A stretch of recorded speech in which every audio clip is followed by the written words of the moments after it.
pangarap ko'y kay hirap abutin.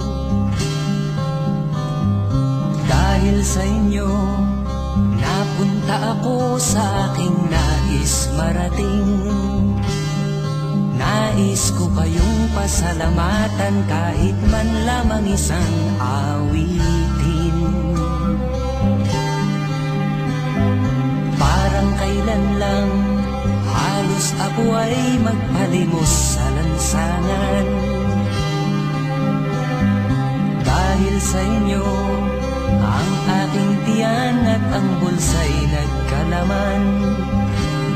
Kaya't itong awiting aking inaawit, nais ko'y kayo ang handugan.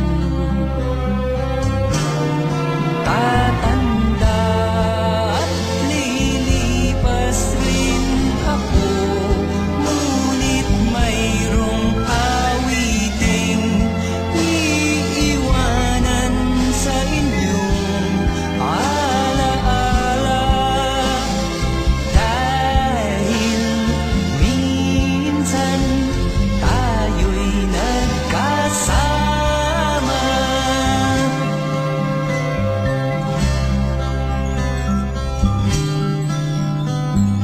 Parang kailan lang ang mga awitin ko ay ayaw pakinggan. Dahil sa inyo, narinig ang isip ko at naintindihan. Dahil dito'y